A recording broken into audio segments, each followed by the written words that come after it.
Yes बच्चे बोलिए।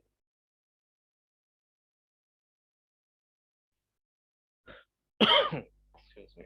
So, microorganisms are also used to make vaccines. A vaccine is a special kind of preparation or medicine which provides immunity or protection against a particular disease. A vaccine develops the immunity from a disease. सबसे जो इसका main purpose होता है वो immunity को बढ़ाना होता है। इम्यूनिटी बढ़ाते हैं और आपको उस डिजीज से बचाते हैं। जैसे आजकल आप देखते हो कोविड 19 की वैक्सीनेशन का प्रोग्राम चल रहा है जिसमें सबको वैक्सीनेशन करवाना है अभी फिलहाल अडल्ट्स को। तो उसमें क्या होता है आपको आपकी बॉडी में एक डेड सेल को या उसी डेड वायरस को छोड़ा जाता है जिससे आपको प्रोटेक्शन चाहिए। तो उस वायरस को आपकी बॉडी के जो सेल्स होते हैं उसे पहचान लेते हैं, मेमोराइज कर लेते हैं और फ्यूचर में अगर कभी फिर से वो वायरस आप पर अटैक करता है तो उससे आपको इम्यूनिटी देते हैं। आई होप सबको मेरी वॉइस क्लियर आ रही है, एक बार प्लीज कंफर्म कर दो बिकॉज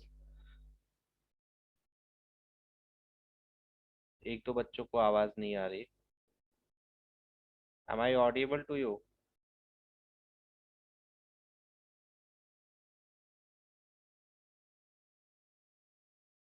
ओके तनिषा, चलो ठीक है।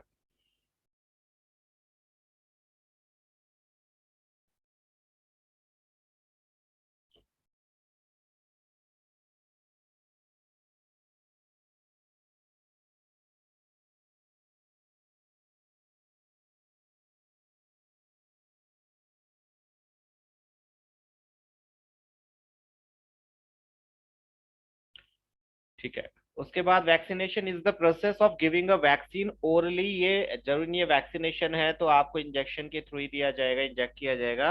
हो सकता है ये ओरल भी मेडिसिन दी जा सकती है, जैसे ओरली आपको पोलियो की दवाई आपने बचपन में पी होगी, या आप आसपास छोटे बच्चों को देखते हो तो पोलियो का जो भी होता है वैक्सीनेशन वो ओरली होता है। अब और bye injection which provides protection against a particular disease. Injection से भी दी जा सकती है और बाय माउथ भी दी जा सकती है। The disease which can be prevented by vaccination of children at proper age are polio, small pox, cholera, typhoid, hepatitis. हाँ जी, बिल्कुल। टीबी, टेटनस, मेजल्स, इन सभी की ये पूरा जो आप चार्ट देख रहे हो दवाइयों का, सॉरी डिजीजेस का, इनमें से मोस्टली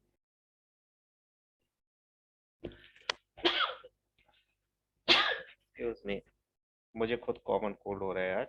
एनीवेज, सो ये जितनी भी दवाई आप डिजीज देख रहे हो इनका कोर्स आपको बचपन में ही करा दिया जाता है। इनके अगेंस्ट लड़ने वाले जो माइक्रोब्स होते हैं, माइक्रो ऑर्गेनिज्म्स होते हैं, वो आपकी बॉडी में छोड़ दिए जाते हैं जो आपको इम्यूनिटी देते हैं और इन बीमारियों से लड़ने में आपको काम करते हैं।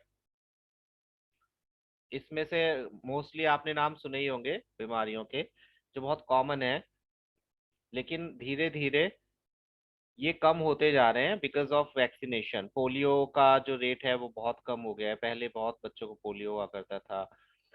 स्मॉल पॉक्स है, कोलेरा है, टाइफाइड है। टाइफाइड जो होता है उसके लिए वो एक क्या कहते हैं, बचपन से उसमें उसके लिए आपको प्रोटेक्शन नहीं दी जा सकती, उसमें आपको कुछ प्रिकॉशंस लेने होते हैं, उसका कोई कोर्स नहीं होता है।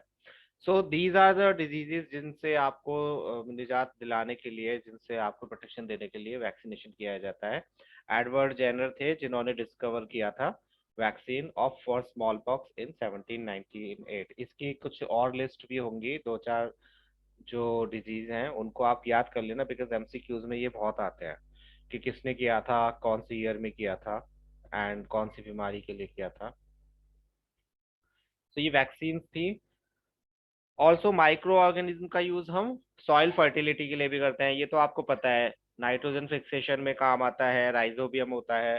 So some bacteria and blue green algae are able to fix nitrogen gas from the atmosphere to enrich the soil with nitrogen compounds and increase its fertility। Blue algae होता है जिसको हमने पढ़ा था पहले भी, और बैक्टीरियाज होते हैं कुछ जैसे कि राइजोबियम है, वो क्या करते हैं, एटमॉस्फेयर की नाइट्रोजन को कंपाउंड्स में ब्रेक करके सॉइल की फर्टिलिटी को बढ़ाते हैं। The nitrogen fixing bacteria and blue green algae are called biological nitrogen fixers. ये स्पेशल, ये आपको याद रखना है कि क्वेश्चन में आए कि which one are called nitrogen, biological nitrogen fixers, तो आप उसमें ब्लू ग्रीन एल्गी और इसका ही नाम लोगे जो राइजोबियम टाइप के बैक्टीरियाज होते हैं।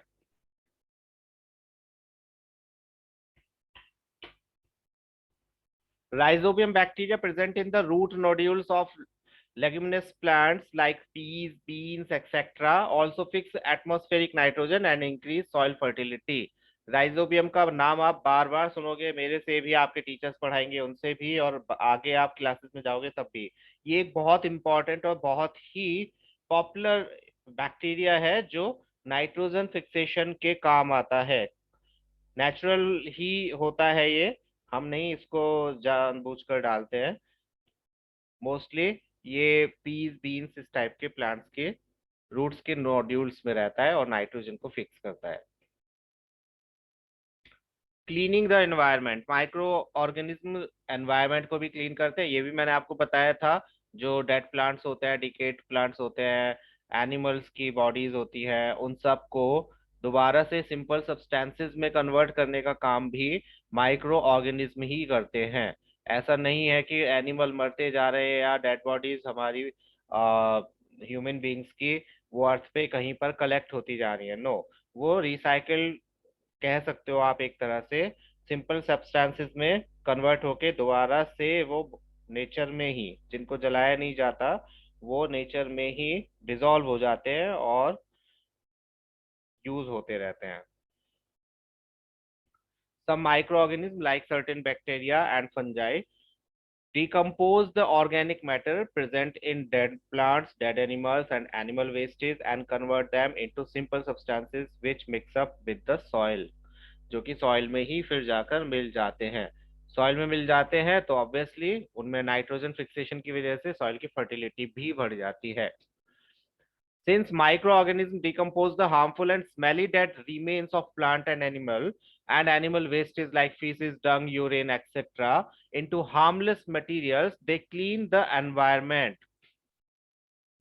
Means हमारे जितने भी यस वेस्ट प्रोडक्ट्स हैं या फिर डेड एनिमल्स हैं या स्मेली डेड रिमेन्स हैं प्लांट्स के, उन सबको हार्मलेस मटेरियल में कन्वर्ट करते हैं ये माइक्रो ऑर्गेनिज्म, जिसकी वजह से वो हमारे एनवायरनमेंट को क्लीन रखते हैं।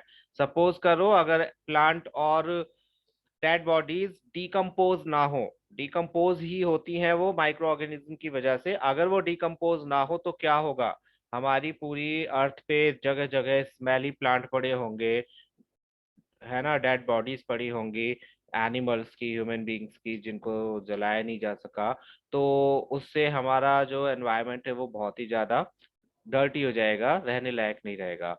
बट ये माइक्रो ऑर्गेनिज्म बहुत ज्यादा हेल्प करते हैं हमारे एनवायरनमेंट को क्लीन रखने में, by decomposing all these things. जो आपके ह्यूमन वेस्ट हैं उनका क्या होता, या उनका क्या होगा, एनिमल वेस्ट हैं उनका क्या होगा, वो सब कैसे खत्म होते हैं, इन्हीं माइक्रो ऑर्गेनिज्म की वजह से। अर्चित, नेट प्रॉब्लम हो रही है आज भी। देखो वैसे तो जो करवा रहा हूँ ये आप सभी को पता है, ये आप already I am sure school में बहुत बार कर चुके होंगे, पिछली क्लासेस में भी थोड़ा बहुत किया होगा और आपको इनके बारे में जानकारी होगी। यहाँ पर मैं सिर्फ एक रिवाइज टाइप का करवा रहा हूँ, तो अगर कुछ नेट इश्यूज की वजह से आप नहीं भी ठीक से सुन पा रहे हो तो एटलीस्ट आप इस पर स्क्रीन पर देख लो कि क्या क्या टॉपिक्स मैं करवा रहा हूँ, जिससे कि वो टॉपिक्स आप पढ़ के फिर उनमें से अगर डाउट्स हो तो you can ask me later. So now disease causing micro organism in human, जिनसे डिजीज होती है उनके बारे में पढ़ते हैं। Micro organism can be harmful, आपको पता है कि बहुत सारे तरीके से ये हमारे लिए हार्मफुल हो सकते हैं, जिसमें से कुछ हमें डिजीज देते हैं, एनिमल्स को डिजीज देते हैं, प्लांट्स को डिजीज देते हैं। Those micro organism which cause disease are called pathogens. आपको याद होगा ये नाम हमने पहले भी सुना था, ऐसे माइक्रो ऑर्गेनिज्म जिनकी वजह से डिजीज होती है उन्हें हम पैथोजेंस बोलते हैं। These pathogens are disease causing micro organism. Fine, जब भी आपसे पूछा जाए वो कौन से माइक्रो ऑर्गेनिज्म है जिनसे डिजीज होती है, तो आपको ये पैथोजन नाम याद रखना है। Those microbial disease which can spread from an infected person to a healthy person through air, water, food or physical contact, etc.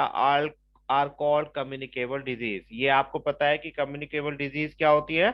ऐसी डिजीज जो कहीं से टच होने पर या कांटेक्ट में आने पर हो जाती है किसी हेल्दी पर्सन को दूसरे पर्सन से या फिर उसके यूज किए हुए प्रोडक्ट से। दैट्स वाई वी से कि किसी का मोबाइल यूज नहीं करना चाहिए, because it's very unhygienic. Because कोई भी अगर मोबाइल यूज कर रहा है तो वो उसको अपने माउथ के पास भी ले जाता है या उसको अपने हाथों से भी बार बार टच करता है, तो it can be a very good. Yes बच्चे। हाँ,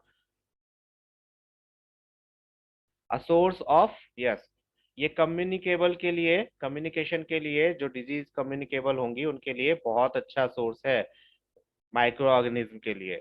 दूसरा, आप पानी पीते हो, पानी भी हर खुला हुआ पानी नहीं पीना चाहिए, कहीं से भी नहीं पी लेना चाहिए, should be portable and clean. Air है उससे भी हो जाता है, एयर में भी जब कोई स्नीज करता है पर्सन तो उसके वायरसेस, बैक्टीरियाज वहां पर होते हैं या फिर किसी दूसरी जगह से भी वायरसेस आ सकते हैं, तो वो भी आपको बहुत ज्यादा ध्यान से रहना चाहिए। साथ में फिजिकल कांटेक्ट तो है ही, आपने किसी को हक किया है पास में बैठे या किसी के साथ में बैठे हुए हो और हाथ मिलाया हो आपने किसी से, तो उससे भी कम्युनिकेबल डिजीज हो सकती है। नाम ही कम्युनिकेबल डिजीज है तो इसका मीनिंग आपको क्लियरली पता है कि communicable disease are those disease जो किसी के कांटेक्ट में आने पर हो सकती हैं। Fine, some of the examples of communicable disease, ये हम बार बार कई बार डिस्कस कर चुके हैं कि कौन कौन सी डिजीज हैं जो माइक्रो ऑर्गेनिज्म से हो सकती हैं। उसमें से कम्युनिकेबल कौन सी हैं उनके बारे में, कॉमन कोल्ड है, कोलेरा है, चिकन पॉक्स है, टीबी, मलेरिया, एड्स, ये कम्युनिकेबल डिजीज हैं। सो कम्युनिकेबल का मतलब यहाँ पर ये बिल्कुल भी नहीं है। कुछ ऐसी कम्युनिकेबल डिजीज हैं जो फिजिकल कांटेक्ट से होती हैं, जैसे कॉमन कोल्ड है वो फिजिकल कांटेक्ट से हो सकता है, चिकन पॉक्स है वो फिजिकल कांटेक्ट से हो सकता है, टर्बुलिसिस है वो फिजिकल कांटेक्ट या एयर बाय एयर भी हो सकता है, मलेरिया भी यही है, एड्स है वो फिजिकल कांटेक्ट से। नॉर्मली ऐसे नहीं होता है कि आप किसी से मिले और बैठ गए उसके पास में तो आपको एड्स हो जाएगा, नो, उसके लिए कुछ अलग कंडीशंस होती हैं जो आप फर्दर क्लासेस में पढ़ोगे। सो यहाँ पर कम्युनिकेबल का मतलब बिल्कुल भी ये बिल्कुल नहीं है कि आप सिर्फ और सिर्फ फिजिकल कम्युनिकेशन को ही कम्युनिकेबल मानो। यहाँ पर अलग अलग कंडीशंस भी हो सकती हैं एक डिजीज को दूसरे, एक पर्सन से दूसरे पर्सन को डिजीज में कम्युनिकेट होने के लिए। फाइन, तो कभी भी हमें अगर कॉमन कोल्ड है तो उसमें तो आपको पता है कि we do not use used clothes or any other article of that person जो ऑलरेडी सफर्ड है कॉमन कोल्ड से, उसके आसपास भी नहीं बैठते हैं, बिकॉज ये बहुत ज्यादा कम्युनिकेबल होता है, आसपास बैठोगे तब भी हो सकता है। चिकन पॉक्स में आपने देखा है कि जिस पर्सन को होता है उसे एक रूम में अलग रख दिया जाता है, उनके कपड़े वगैरह सब अलग रख दिए जाते हैं। ये बहुत पुरानी एक पुराने लोगों से ही चलता आ रहा है, बिकॉज दे नो कि ये कम्युनिकेबल डिजीज है तो इनमें कांटेक्ट में नहीं आना चाहिए। नीम के पत्ते लगा दिए जाते हैं बिकॉज नीम इज एंटीबायोटिक, नीम को माना जाता है, तो दे थिंक कि इससे शायद वो थोड़ा सा कंट्रोल में आ जाए। सो प्रिकॉशंस क्या होंगे वो तो हम पढ़ेंगे। फिलहाल कम्युनिकेबल डिजीज आर दो डिजीज जो फिजिकल कांटेक्ट से हो सकती हैं, बाय एयर भी हो सकता है, वाटर भी हो सकता है। सो यहाँ पर स्प्रेड कैसे हो सकते हैं? By breathing of air containing micro organism. Obviously आप ब्रीथ करते हो तो एयर आपकी बॉडी के अंदर जाती है। अब बॉडी के अंदर अगर एयर कंटेमिनेटेड जाएगी जिसके अंदर माइक्रो ऑर्गेनिज्म है जो हार्मफुल हो सकते हैं, अगर वो आपकी बॉडी में जा रहे हैं तो वो आपको हार्म पहुंचा सकते हैं। So by breathing of air containing micro organism. ये पॉइंट्स लिखने के लिए आ सकते हैं कि राइट 4 पॉइंट्स या 3 पॉइंट्स, या फिर आपको एमसीक्यूज में ये पॉइंट्स दे दिए जाएंगे, उसमें से चूज करना होगा आपको। एक गलत पॉइंट होगा कि इससे भी हो सकता है micro sorry communicable disease. By taking infected food और वाटर। वाटर कंटेमिनेटेड है, फूड कंटेमिनेटेड है, ऑब्वियसली वो आपको हार्म पहुंचाएगा। आपने देखा है कि आप फूड खाते हो कई बार तो आपके पेट में दर्द हो जाता है, या वो आपका डाइजेस्ट नहीं हो पाता है, या फिर आपको वॉमिटिंग हो जाती है। सो that is because of probably आपने जो फूड खाया है उसमें कुछ माइक्रो ऑर्गेनिज्म थे जो आपकी बॉडी में चले गए और आपको उन्होंने हार्म पहुंचाया। वाटर में भी ये होता है। टाइफाइड मोस्टली ऐसे पानी से होता है जो साफ नहीं होता है, पोर्टेबल नहीं होता है। पहले, बहुत पहले अगर आप अपने पेरेंट्स से पूछोगे तो पानी पूरी या ये गोलगप्पे जो होते हैं उन्हें खाने से मना किया जाता था बाहर के, बिकॉज वो कंटेमिनेटेड होने के बहुत चांसेस होते थे। उसमें पानी जो यूज होता था वो पोर्टेबल नहीं हो, या फिर वो ढका हुआ नहीं रखा है, जो भी चीजें बाहर मिलती है उस पे माइक्रो ऑर्गेनिज्म आ गए हो, है ना, कुछ भी हो सकता है। तो फूड और वाटर बहुत ही सेफ्टी के साथ पीना चाहिए, क्लीन होना चाहिए। थ्रू इंसेक्ट बाइट्स, जैसे मच्छर के काटने से आपको मलेरिया हो सकता है, डेंगू हो सकता है। सो that is also a factor जिससे कम्युनिकेबल डिजीज हो सकती हैं। By sharing infected injection needles and, ये बहुत बहुत बहुत ज्यादा डेंजरस चीज जो एड्स के बारे में मैंने बताया था, इसके होने के बहुत ज्यादा जो चांसेस होते हैं या बहुत ज्यादा केसेस हैं वो मोस्टली इसी की वजह से आते हैं। By sharing infected injection needles.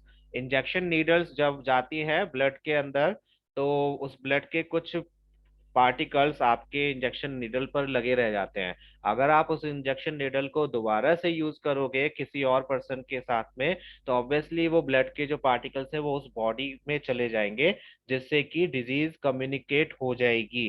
That's why जब भी आपने कभी इंजेक्शन लगवाया है तो आप देखोगे डॉक्टर्स या जो भी आपको इंजेक्शन लगाते हैं वो तुरंत उस निडल को तोड़कर फेंक देते हैं। वो उसको मोड़ देते हैं, तोड़ देते हैं। इवन जो टैटू आर्टिस्ट होते हैं वो भी ये करते हैं कि जब भी वो टैटू करते हैं आपकी बॉडी पर, तो उसके बाद वो निडल को तोड़ के फेंक देते हैं। वाई? क्योंकि वो निडल दोबारा यूज नहीं होनी चाहिए। रेजर्स होते हैं, आपने देखा हो अगर कभी सैलून में गए हो, जो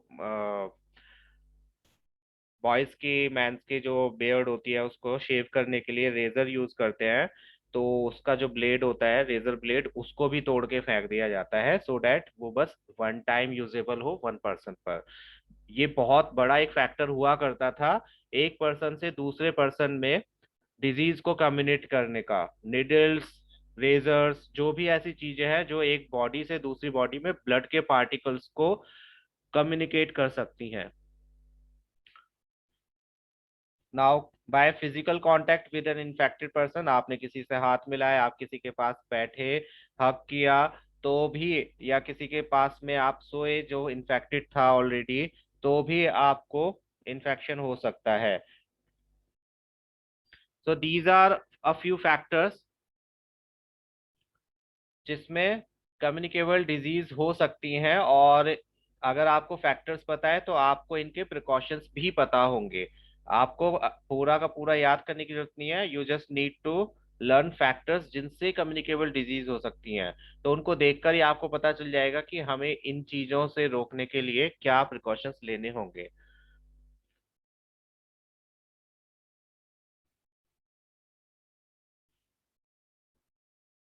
प्रिवेंशन के बारे में फिर भी हम देख लेते हैं। प्रिवेंशन ऑफ कम्युनिकेबल डिजीज, कुछ मेथड्स हैं जिनसे हम प्रिवेंट कर सकते हैं कम्युनिकेबल डिजीज को स्प्रेड होने से एक पर्सन से दूसरे पर्सन में। सबसे पहला तो आप खुद ही देखते हो कि जब आपको कोई कॉमन कॉमन कोल्ड होता है तो क्या करते हो आप एक हैंकरचीफ लेकर बैठते हो। इट इज एडवाइजेबल कि आप कपड़ा हाथ में रखो, कुछ भी वो कपड़ा हो सकता है। जब आप स्नीज करोगे तो उसे अपने मुंह को ढक लो, सो डैट जो वायरसेस हैं, जो भी आपके माइक्रो ऑर्गेनिज्म आपकी बॉडी से बाहर निकल रहे हैं थ्रू स्नीजिंग, वो दूसरे तक ना पहुंचे, उस कपड़े में ही ट्रैप हो जाए। वो कपड़ा फिर आप यूज नहीं करोगे, आप क्या करोगे, उसे बहुत अच्छे से धोगे, है ना, स्टेरिलाइज करोगे। सो ये भी आपको पता होगा कि स्नीजिंग एक हेल्दी बॉडी की भी निशानी होती है। अगर आपको स्नीजिंग हो रही है, दैट मीन्स कि आपका जो बॉडी है वो सही वर्क कर रहा है। स्नीजिंग क्या करता है, आपकी बॉडी के जो बैक्टीरियाज वगैरह होते हैं उनको बाहर निकालने में हेल्प करता है। कॉमन कोल्ड में अगर स्नीजिंग हो रही है तो उसका मतलब ये है कि आपकी बॉडी उसको सही करने का प्रोसेस जो चाहिए वो कर रही है। अगर आप स्नीज नहीं कर रहे हो, स्नीज नहीं कर रहे हो, तो वो आपके लिए एक प्रॉब्लमेटिक बात हो सकती है। सो सबसे पहला तो सम ऑफ द मेथड्स क्या क्या है। A person suffering from common cold should always cover his or her mouth and nose with a handkerchief while sneezing so that microorganisms do not get into the air. We should also keep a safe distance from a person having common cold. किसी को common cold है, advisable ये है कि वो तो handkerchief रखे और आप उससे थोड़ा डिस्टेंस बनाकर रखो, बिकॉज उसके वायरसेस या उसके माइक्रो ऑर्गेनिज्म बहुत प्रोबेबली बहुत जल्दी ही आपकी बॉडी तक पहुंच जाएंगे। ऐसा होता है कई बार कि घर में अगर किसी एक को कॉमन कोल्ड हुआ है तो फिर वो धीरे धीरे सभी को हो जाता है, बिकॉज एक ही घर में रहने पर ये जो प्रिकॉशंस हैं ये कई बार फॉलो अप नहीं करी जाती। या तो वो हैंकरचीफ लेना भूल गए स्नीज करते वक्त, या फिर आप इतना पास चले गए कि वो माइक्रो ऑर्गेनिज्म आपकी बॉडी पर आ गए। सो दोनों ही केसेस में अगर कॉमन कोल्ड है तो आपको ये दोनों चीजें ध्यान में रखनी चाहिए। दूसरा, we should keep our foods protect from getting infected by flies. Home fly के बारे में आप जानते ही हो, उनसे बचाने के लिए हमें फूड को कवर करके रखना चाहिए। अगर होम फ्लाइज नहीं भी है तब भी कवर करके रखना चाहिए, बिकॉज फूड पर फंजाई लग सकता है मॉइस्चर के कांटेक्ट में आने पर। सो जो पानी है, फूड है, वो सभी बिल्कुल सेफ होना चाहिए। इन शॉर्ट, आपको कभी भी खुला हुआ खाना नहीं खाना चाहिए। बाहर का खाना खाने से इसीलिए मना किया जाता है मोस्टली, जो हॉकर्स बेचते हैं, क्योंकि वो ढका हुआ नहीं होता है, उस पर फ्लाइज भी आकर बैठते हैं, उस पर धूल मिट्टी भी आकर बैठती है जिसमें माइक्रो ऑर्गेनिज्म होने के चांसेस होते हैं। So it's not safe. But आजकल काफी हाइजीन पर ध्यान देते हैं, इस बात पर दे शॉपकीपर्स नोस कि अगर हम ऐसा नहीं करेंगे, सेफ नहीं रखेंगे, तो हमारा ही बिजनेस नहीं चलेगा। So they do all what they need to do. We should protect our self from mosquito bites. आपने देखा होगा जब डेंगू का सीजन आता है, जो कि अब चल रहा है, डेंगू का या फिर मलेरिया का, वो सीजन का मतलब है यही सीजन होता है जो पानी वाला सीजन होता है। जब बारिश होती है तो डिफरेंट डिफरेंट जगह पर पानी भर जाता है, जिससे मच्छरों के ब्रीडिंग होती है और डेंगू होने के चांसेस और मलेरिया होने के चांसेस होते हैं। तो ऐसे केस में हम क्या करते हैं, ऐसे केस में आपको एडवाइस किया जाता है कि मच्छरों से बचो, फुल स्लीव्स के कपड़े पहनो, मीन्स बॉडी पूरी ढकी रहे, बिकॉज मच्छर जो होते हैं वो आपकी स्किन के थ्रू ही आप में वो माइक्रो ऑर्गेनिज्म को इंजेक्ट करते हैं। तो एडवाइजेबल होता है कि आप फुल स्लीव्स के कपड़े, आपकी लेग्स ढकी होनी चाहिए, आपके हाथ ढके होने चाहिए, या आप मॉस्किटो रेपेलेंट क्रीम्स का यूज कर सकते हो, या आप घरों में जो उनके अलग अलग प्रोडक्ट्स आते हैं, गुड नाइट एंड ऑल, उनका यूज कर सकते हो। So we should protect our selves from mosquito bites by using mosquito nets over our bed, जो कि बहुत कम यूज होता है आजकल। पहले आपने देखा होगा मच्छरदानी, जिनको हिंदी में बोलते हैं, उनको यूज किया जाता था स्लीपिंग टाइम में, हम उनके अंदर सोते थे। या फिर हम वायर मैश जो होता है ऑन डोर्स, उन पे उनको लगा सकते हैं, या फिर हम यूजिंग मॉस्किटो रेपेलेंट क्रीम्स, कुछ भी जो भी आपके पास आसपास या जो भी अवेलेबल है मच्छरों से बचने के लिए, वो आप यूज कर सकते हो। आजकल तो स्प्रे आते हैं, तो you can use them as well. कुछ भी यूज करो, बट मच्छरों से बचना चाहिए। पहली बात तो उनकी ब्रीडिंग नहीं होने देनी चाहिए। आसपास पानी भरा है तो उसको खत्म करना चाहिए, वेदर वो आपके घर के बाहर हो या अंदर हो। बट ऐसा पॉसिबल बहुत कम हो पाता है, हम हर जगह की देख रेख नहीं कर सकते। सो बेटर है कि खुद को ही बचा कर रखें।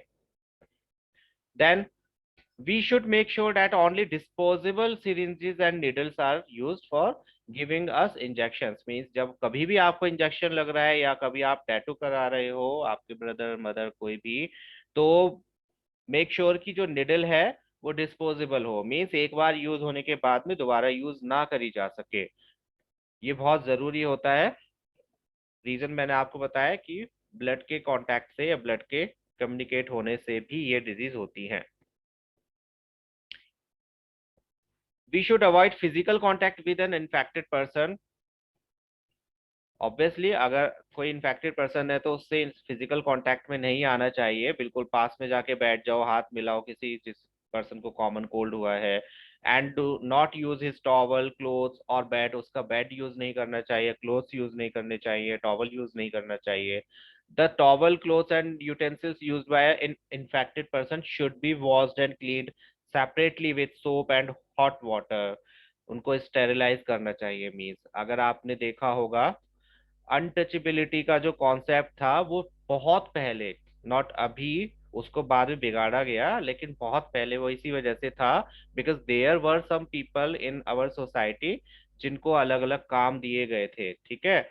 दे were assigned with some specific task, तो उसमें से कुछ ऐसे पर्सन भी थे जो क्लीनिंग का काम करते थे। क्लीनिंग का काम करते थे तो उस वक्त स्टेरिलाइजेशन के इतने मेथड्स नहीं हुआ करते थे। सो जब वो ये क्लीनिंग प्रोसेस करते थे तो ऑब्वियसली वो माइक्रो ऑर्गेनिज्म उनके कांटेक्ट में आते थे। तो उनसे फिर अगर कोई हेल्दी पर्सन उन्हीं के बर्तनों में खाएगा या उन्हीं की चीजें यूज करेगा तो हो सकता है उसके उस तक भी वो माइक्रो ऑर्गेनिज्म पहुंचे। तो वहां से वो थोड़ा थोड़ा मेडिकली या हम कह सकते हैं साइंटिफिकली स्टार्ट हुआ, लेकिन वो एक गलत वे में स्प्रेड होता चला गया हमारी सोसाइटी में। मेन कॉन्सेप्ट ये था कि भाई जो काम क्लीनिंग का कर रहे हैं वो थोड़ा सा दूर रहेंगे, सो डैट डिस्टेंस मेंटेन करके रहेंगे, सो डैट कि हेल्दी पर्सन जो दूसरे पर्सन हैं उस कम्युनिटी के नहीं है उन तक वो वायरसेस या माइक्रो ऑर्गेनिज्म ना पहुंचे। लेकिन उसको धीरे धीरे लोगों ने एक कास्टिज्म में चेंज कर दिया और दूसरी डिफरेंट तरीके से उनको अब्यूज करने लगे, which is not good. So overall मेरा कहने का मतलब ये है कि जो भी हमारे पुराने लोगों ने कुछ नियम बनाए थे या रूल्स बनाए थे, मोस्टली उनमें से जो रूल्स थे वो साइंटिफिक थे, उनका कुछ रीजन था, बट धीरे धीरे करके हम उन्हें गलत वे में लेते गए और उससे हमारे सोसाइटी में काफी गलत चीजें होने लग गई। एनीवे, तो स्टेरिलाइजेशन होना जरूरी है। जो भी बर्तन किसी डिजीज पर्सन के पास में, इन्फेक्टेड पर्सन के पास में है या क्लोथ्स हैं वो यूज कर रहा है तो उनको हमें स्टेरिलाइज करना चाहिए, गर्म पानी में धोना चाहिए, हॉट वाटर में, बिल्कुल हॉट वाटर में। एज आई सेड कि हॉट वाटर जो होता है वो मोस्टली हॉट टेम्परेचर को माइक्रो ऑर्गेनिज्म बेयर नहीं कर पाते और वॉश अवे हो जाते हैं या खत्म हो जाते हैं। So some of the disease can be prevented by vaccination at proper time. Proper time का मतलब है जैसे अभी आपको बताया कि बचपन में आपको वैक्सीनेशन का कोर्स होता है आपका पूरा, वो प्रॉपर टाइम होता है। अगर उस टाइम पर आपकी वैक्सीनेशन हो गई तो प्रोबेबली बहुत सारी डिजीज ऐसी हुए हैं जिनसे आपकी, यस, प्रोटेक्शन हो चुकी है, तो वो डिजीज आपको नहीं होंगी।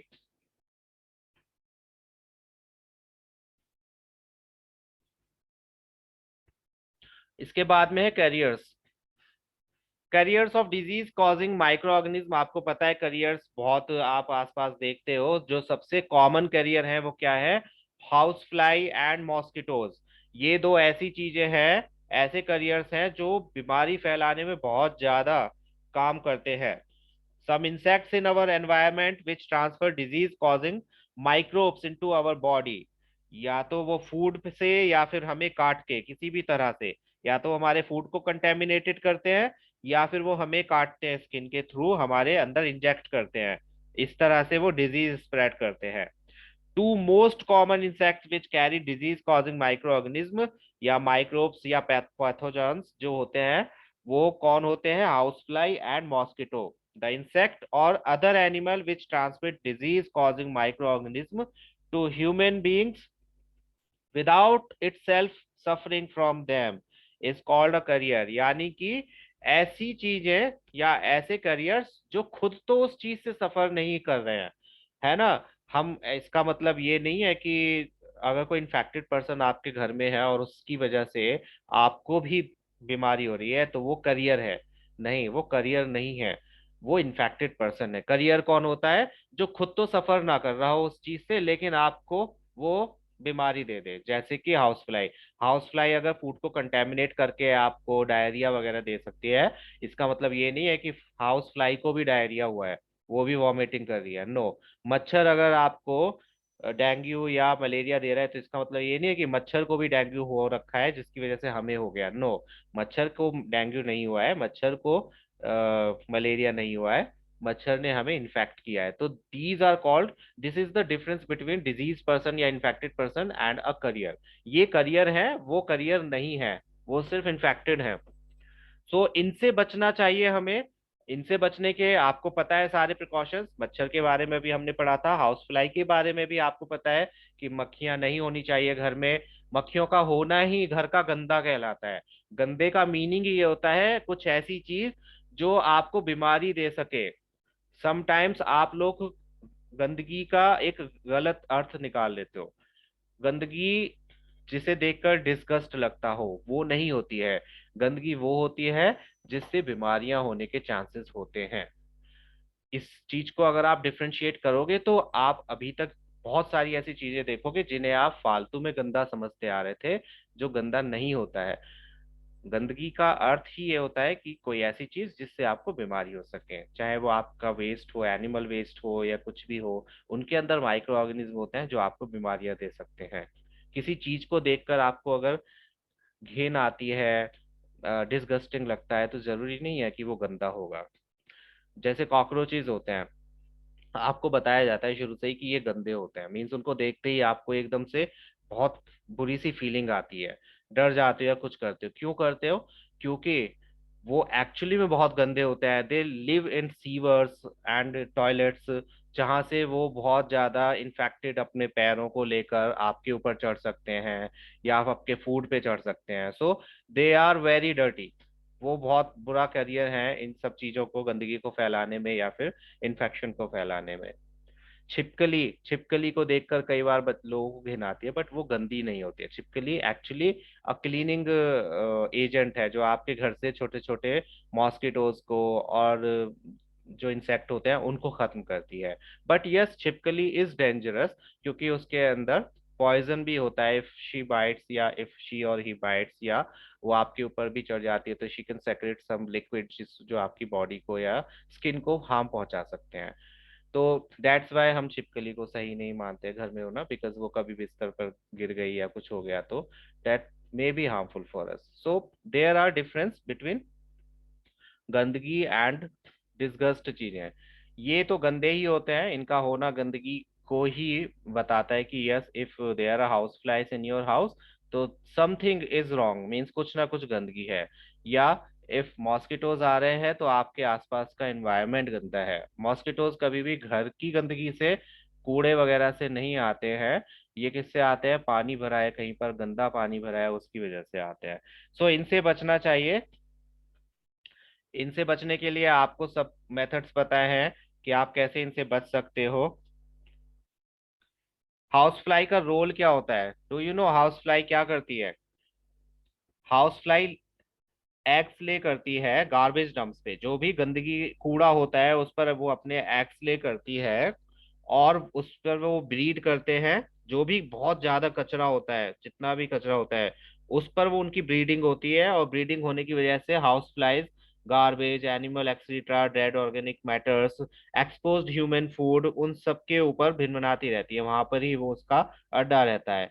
तो जब वो उन खाने पर और पहले उस पर कचरे पर बैठती है, उसके पैरों में वो माइक्रोब्स जो होते हैं, पैथोजेंस होते हैं, वो चिपक जाते हैं। फिर वो आपके खाने पर आकर बैठती है, जहां पर वो आपके फूड में वो माइक्रो ऑर्गेनिज्म को, जब बैठती है तो उसके लेग से वो स्प्रेड हो जाते हैं आपके फूड में अनइंटेंशनली, और वो आपको नुकसान पहुंचाते हैं।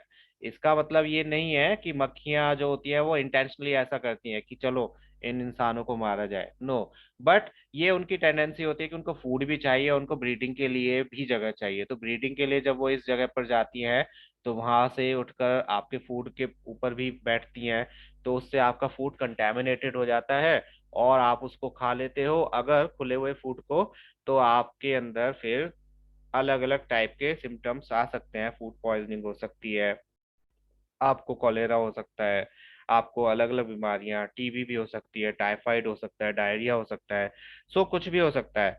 सो दैट्स वाई हमें बोला जाता है कि जो भी गार्बेज है, जो भी हमारा एनिमल वेस्ट है या ह्यूमन वेस्ट है, उसको कभी भी ओपन में नहीं फेंकना चाहिए। दैट शुड बी कवर्ड, उसको पॉलिथीन में या किसी बैग में बंद करके फेंकना चाहिए, जिससे कि उस वो खुला ना रहे और उस पर ब्रीडिंग ना हो सके मक्खियों की। अगर खुले में कहीं पड़ा भी है तो उसे तुरंत उठवा देना चाहिए वहां पर, अदरवाइज ब्रीडिंग स्टार्ट हो जाएगी।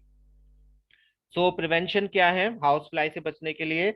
तो the spreading of diseases by house flies can be prevented in some ways, like we should not leave household garbage here and there, जो मैंने अभी बोला कि कूड़ा इधर उधर खुला नहीं छोड़ना चाहिए।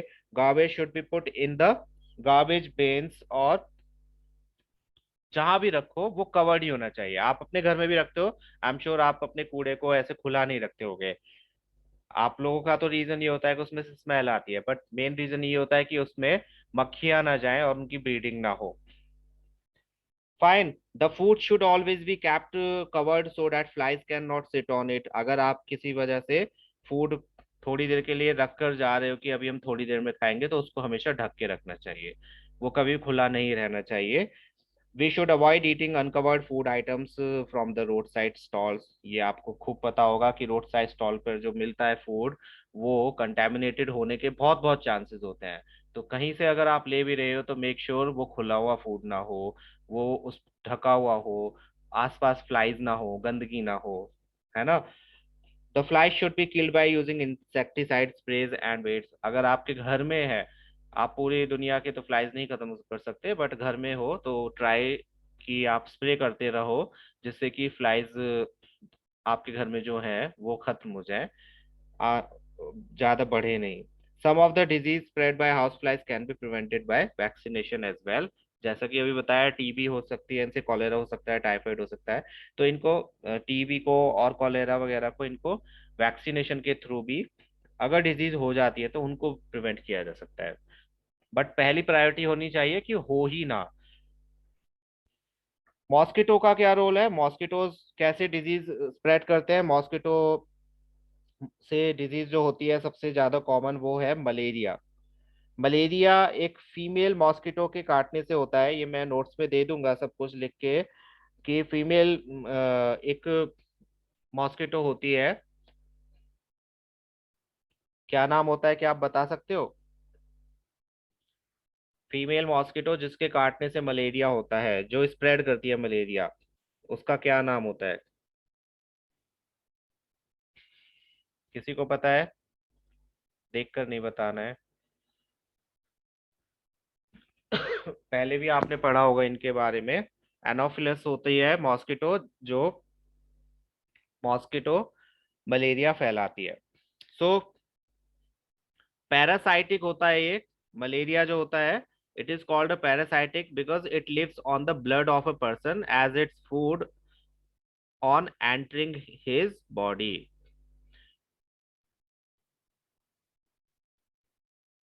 हाँ जी, बोलिए।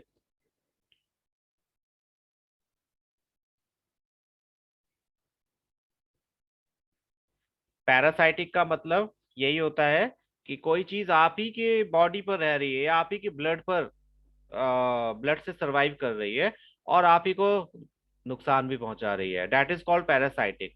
जैसे डॉग्स के ऊपर लाइसिस हो जाते हैं, दोज आर पैरासाइट्स, वो डॉग के ब्लड से ही सरवाइव करते हैं, और नुकसान भी किसको पहुंचता है? डॉग को ही पहुंचता है ना। पेट्स के ऊपर हो जाती है लाइसिस वगैरह, तो वो पैरासाइट्स ही होते हैं। इसी तरह से मलेरिया का जो मच्छर होता है, मलेरिया को भी पैरासाइटिक डिजीज बोला जाता है, या फिर मलेरिया के मच्छर को पैरासाइट बोला जाता है, बिकॉज वो हमारे ही ब्लड पर तो सरवाइव करते हैं, और उनके फूड के थ्रू हमारे ही अंदर वो क्या कर देते हैं, इन माइक्रो ऑर्गेनिज्म को एंटर करा देते हैं, जिससे हमें मलेरिया एंड डेंगू वगैरह हो जाता है। सो होता क्या है एक्चुअली, जब ये फीमेल मॉस्किटो हमें बाइट करती है, जो मलेरिया से सफर कर रहे हैं किसी डिजीज से, तो ये उस पर्सन का ब्लड सक करती है, जिसमें मलेरिया के पैरासाइट माइक्रोब्स है। और जब ये इन्फेक्टेड मच्छर किसी दूसरे हेल्दी पर्सन को बाइट करते हैं या उसका ब्लड सक करते हैं तो मलेरिया के जो पैरासाइट्स होते हैं, माइक्रोब्स, वो हेल्दी पर्सन की बॉडी में एंटर कर जाते हैं। वही निडल वाला हिसाब, जैसे अभी निडल्स के बारे में बताया था कि निडल्स में ब्लड के पार्टिकल्स एक पर्सन से दूसरे पर्सन में जा सकते हैं, उसी तरह से मलेरिया से इन्फेक्टेड पर्सन को जब ये मच्छर काटता है और फिर दोबारा किसी हेल्दी पर्सन को काटता है, तो वो जो माइक्रोब्स हैं वो हेल्दी पर्सन के अंदर चले जाते हैं, जिससे वो भी सफर करने लगता है। सो इस तरह से मलेरिया होता है। By receiving malaria parasite microbes in blood, the healthy person also gets malaria disease.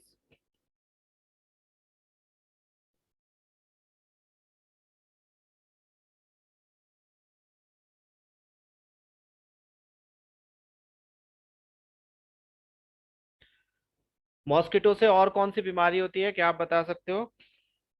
Malaria के बारे में तो हमने पढ़ लिया। Is there any other disease जो मॉस्किटो की वजह से होती है?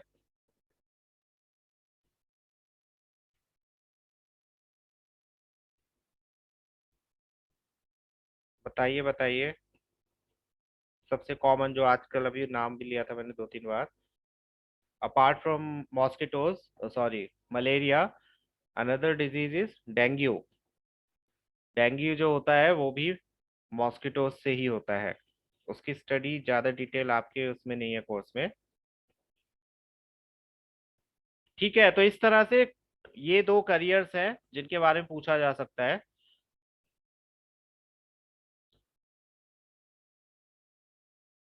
फूड पॉइजनिंग, फूड पॉइजनिंग के बारे में भी आप जानते हो। फूड पॉइजनिंग जरूरी नहीं है कि सिर्फ मक्खियों से जो खाना कंटेमिनेटेड हुआ है उसी की वजह से हो। फूड पॉइजनिंग फंजाई के उगने से भी हो सकता है। आपके जो ब्रेड है, आपका जो खाना है, उस वो पुराना हो गया है, तो उसमें बैक्टीरिया जो होते हैं वो डेवलप हो जाते हैं, रिप्रोड्यूस हो जाते हैं, फंजाई प्रोड्यूस हो जाती है, जिसकी वजह से फूड कंटेमिनेटेड हो सकता है, टॉक्सिक हो सकता है। और वो टॉक्सिक फूड जब आप खाओगे तो आपकी बॉडी में जाके फूड पॉइजनिंग कर सकता है। So if the food is not covered properly, stored properly और preserved properly, ना तो या तो आपने फूड को स्टोर, सॉरी, कवर नहीं किया प्रॉपरली, या आपने उसे स्टोर नहीं करा प्रॉपरली, मींस रेफ्रिजरेटर में नहीं रखा या ढक के नहीं रखा या प्रिजर्व करके नहीं रखा, तो it gets spoiled by the action of micro organism such as bacteria and fungi on it. आपने देखा होगा, इफ यू हैव सीन, अचार जो होता है उसको प्रिजर्व करके रखा जाता है। अगर उसमें ऑयल ठीक क्वांटिटी में नहीं है तो उसमें फंजाई लग जाता है। अगर आप उसको कवर करके नहीं रखोगे तो भी उसमें फंजाई लग जाता है व्हाइट कलर का, जिससे अचार खराब हो जाता है। सो यहाँ पर तीनों ही चीजें हैं। आपको फूड को कवर भी करना है, अगर आपको कुछ देर के लिए रखना है तो उसको स्टोर भी प्रॉपरली करना है, और प्रिजर्व भी करना है। अगर आप लेटर यूज करना चाहते हो तो प्रिजर्व करके रखो उसे। So microorganism that grow on our food sometimes produce toxic substances. जब माइक्रोऑर्गेनिज्म हमारे फूड पर ग्रो करते हैं तो उनसे कुछ सब टॉक्सिक सब्सटेंसेस भी निकलते हैं। टॉक्सिक सब्सटेंसेस जो हमें यस नुकसान पहुंचा सकते हैं।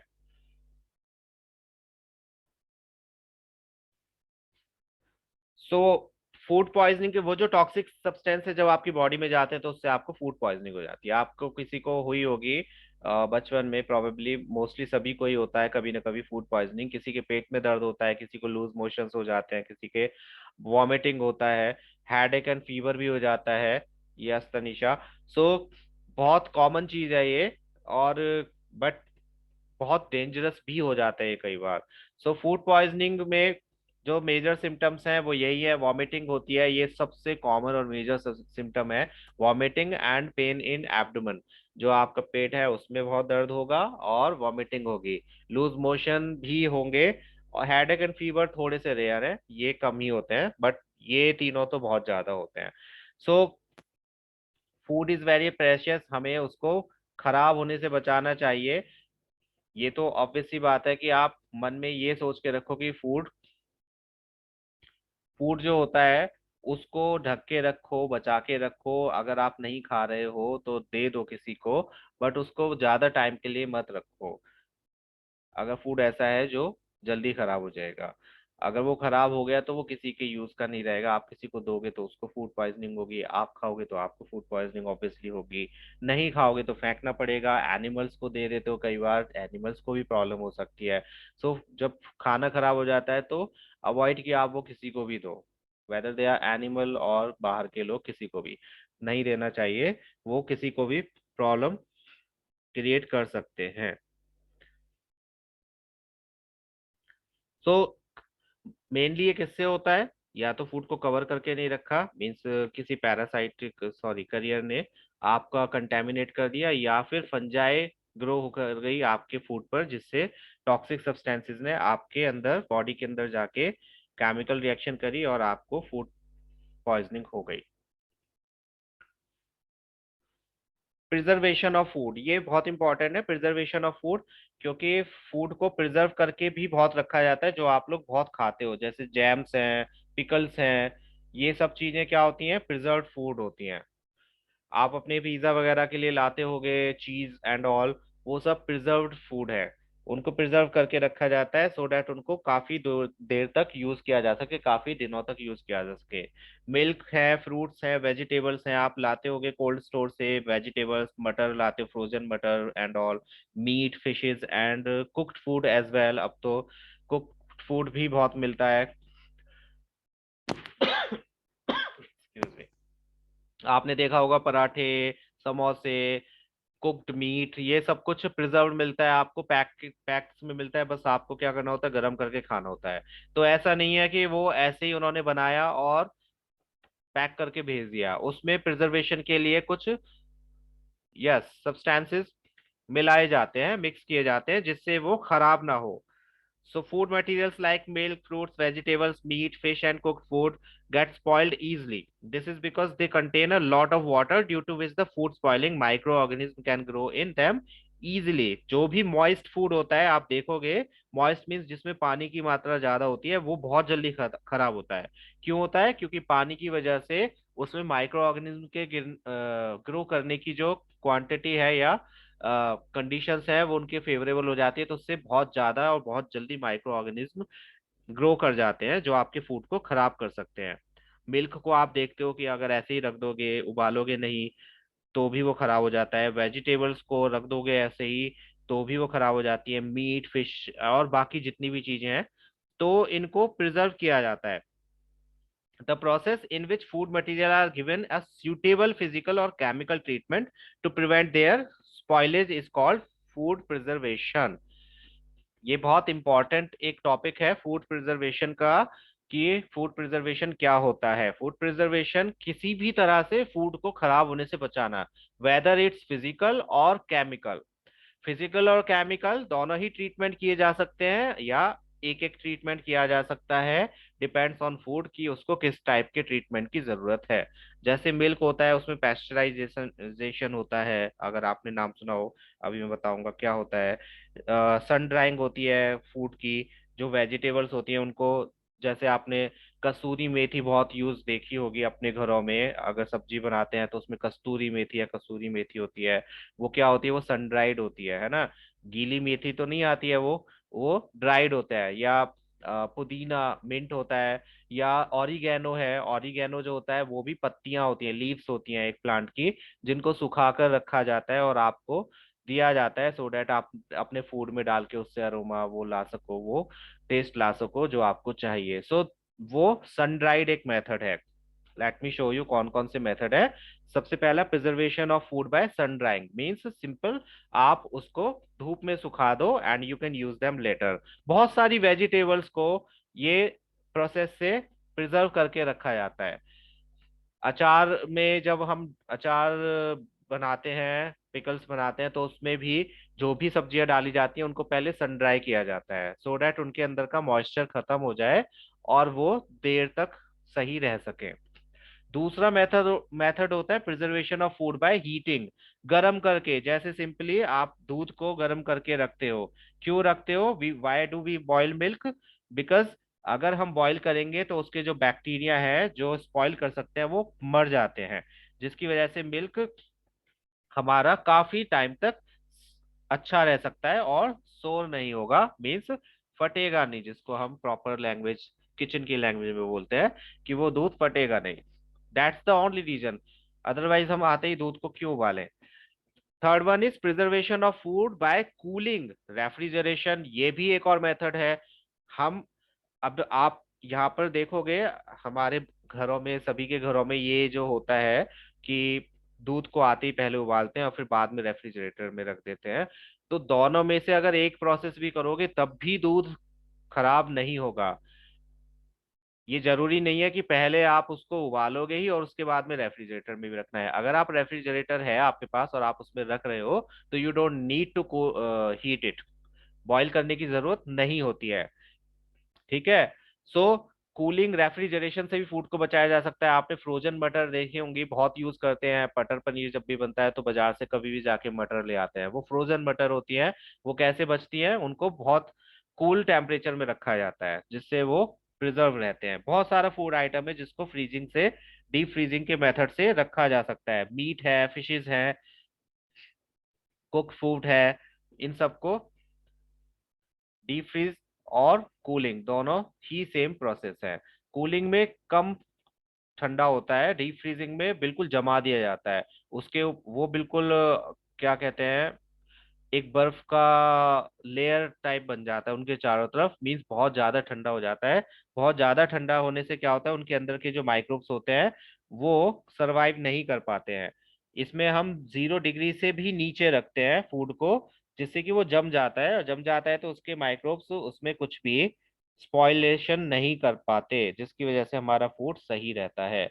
सो डीप फ्रिज में भी आप रख सकते हो। Preservation of food by common salt, salt के अंदर अगर आप, जैसे फिशेज होती हैं, उनको अगर आपको रखना है सही, तो आप उनके ऊपर कॉमन सॉल्ट को रब करके रख सकते हो, जिससे कि वो काफी दिनों तक चल सकती हैं। ये मेथड इतना ज्यादा पॉपुलर नहीं है, क्योंकि डीप फ्रीजिंग का कॉन्सेप्ट आने के बाद में मोस्टली जो लोग होने लग गए वो डीप फ्रीज का ही यूज करने लग गए। लेकिन कॉमन सॉल्ट वाला जो मेथड है वो बाकी चीजों में यूज होने लगा। जैसे आप देखते होंगे, किसी ने आंवला कैंडी खाई है? आंवला कैंडीज जो आती हैं बाजार में, जो सूखा हुआ आंवला होता है, तो उसको अगर आप देखोगे उसमें स्वीट तो वो होता ही है, साथ में नमक भी लगा हुआ होता है उसमें। So that is a kind of food preservation by salt. Pickles जो होते हैं या चटनियाँ वगैरह जो होती हैं हमारी, उसमें हम नमक डालकर रखते हैं सो डैट उसको प्रिजर्व किया जा सके। सो बहुत सारी ऐसी फूड की, खाने की चीजें हैं जिनको हम प्रिजर्व करके रखते हैं जिससे कि वो नमक से, जिससे कि वो स्पॉइल ना हो। शुगर, शुगर की कोटिंग से भी आप फूड को बचा सकते हो। ये भी एक मेथड होता है। जैसे आपके जैम्स होते हैं, जैम जो आप खाते हो, वो एक तरह से प्रिजर्व फूड है। किसमें प्रिजर्व है वो? शुगर के अंदर। जो फ्रूट है, फ्रूट्स हैं, उनको शुगर के साथ में प्रोसेस करके भर दिया जाता है। तो देखो, फ्रूट तो है वो खराब हो जाने चाहिए, लेकिन नहीं होते हैं। क्यों नहीं होते हैं? क्योंकि उनके साथ में शुगर है। शुगर्स एंड सॉल्ट्स में अलग अलग एसिड्स एंड बेसिस होते हैं जो इनको प्रिजर्व करके रखते हैं। ये आप 10th क्लास में पढ़ोगे कि किस तरह से ये एसिड्स एंड बेसिस काम करते हैं।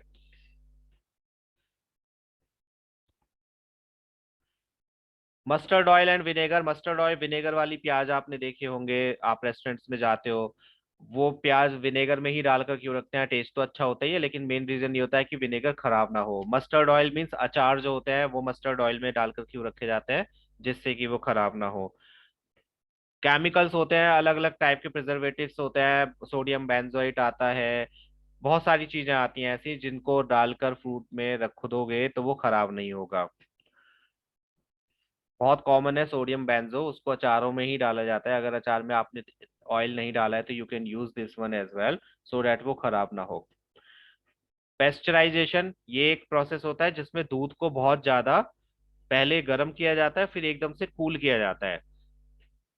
विद इन फ्यू सेकेंड्स उसको बहुत ज्यादा 70 डिग्री सेल्सियस तक उसको हीट करा जाता है, और उससे सारे के सारे बैक्टीरिया मर जाते हैं, और फिर उसको कूल कर दिया जाता है जल्दी से, लो टेम्परेचर पर, जिससे उसका फैट बाहर ना निकले। तो इससे क्या होता है, जो बैक्टीरिया होता है इतने टेम्परेचर के डिफरेंस को सह नहीं पाता, कि ये एकदम से इतना गर्म था फिर एकदम से बिल्कुल ठंडा हो गया, तो वो मर जाता है। जो जितना भी आपका ये फूड आता है, सॉरी बटर आता है, सिर्फ दूध में ही नहीं है, बटर में भी यूज होता है। आप कभी देखना अमूल के बटर पे लिखा होगा पेस्चराइज्ड बटर। तो पेस्चराइज का मतलब है वो इसी तरह से बनाया गया है जिससे कि वो खराब ना हो। और बाकी एयर एयर पैकेट्स तो आपको पता ही है कि फूड को एयर टाइट पैकेट्स में भी यूज किया जाता है, प्रिजर्व किया जाता है, जिसमें नाइट्रोजन गैस का यूज किया जाता है जिससे कि वो खराब ना हो। So these are few methods जिनसे फूड को प्रिजर्व किया जाता है। इनको एक बार आप अपनी बुक में से पढ़ना। अगर किसी को कोई डाउट हो तो मेरे से पूछ सकते हो, वैसे इसमें कुछ डाउट वाली चीज है नहीं।